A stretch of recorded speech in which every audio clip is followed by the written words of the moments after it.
Ready? Exercise number 57. Very important matter for exam purpose.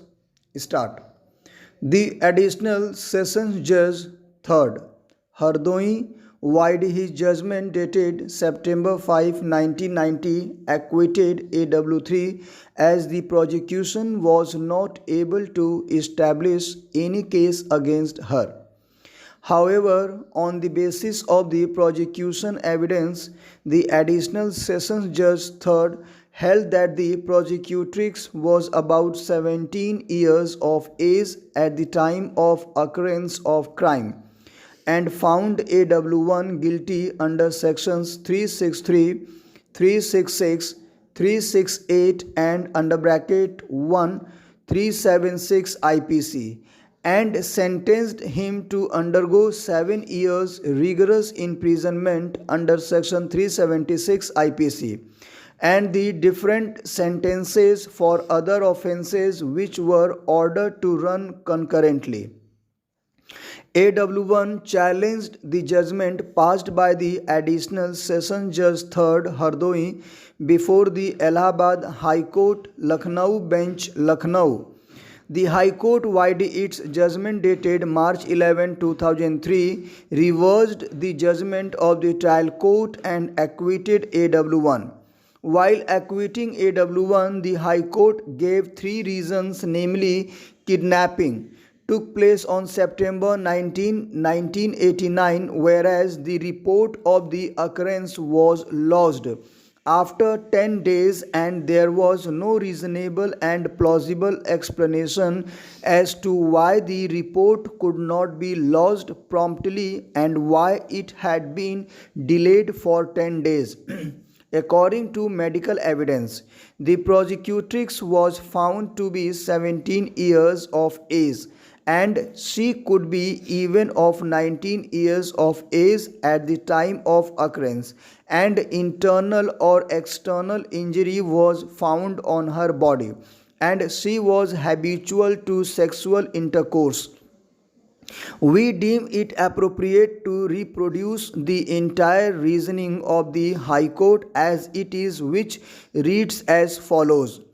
It has been submitted by the learned counsel for the appellant that according to the prosecution, alleged kidnapping took place on 19th September 1989, whereas the report of the occurrence was lodged after 10 days. There was no reasonable and plausible explanation forthcoming from the side of the prosecution as to why, after alleged kidnapping of a minor girl, a report could not be lodged promptly and why it has been delayed for 10 days.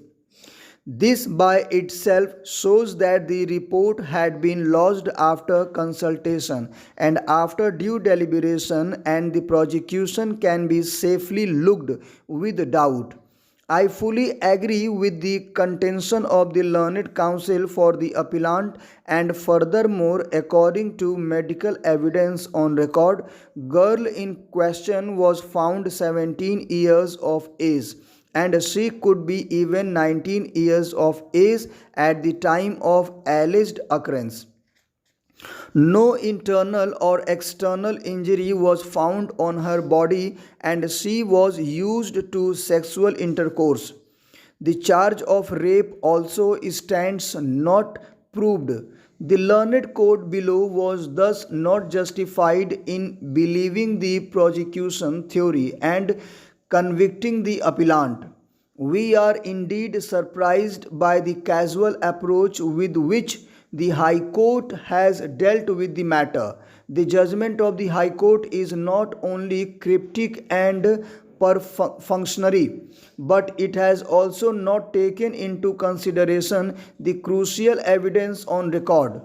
On flimsy grounds, the accused convicted of a serious crime of kidnapping and rape has been acquitted. There is no application of mind to the evidence of the prosecutrix at all. Having not been benefited by the proper consideration of the evidence by the High Court, we have looked into the entire evidence on record carefully. The prosecutrix is an illiterate and rustic young woman. She does not seem to have had formal education and therefore there is no school certificate available on record. In the FIR, the age of the prosecutrix has been stated to be 13 years. In her statement recorded under Section 164 CRPC, the prosecutrix stated that her age was 13 years. PW1, who is elder brother of the prosecutrix, in his deposition also stated that the age of the prosecutrix was 13 years at the relevant time. However, the doctor PW5, on the basis of her X-ray as well as physical examination, opined that the prosecutrix was 17 years of age.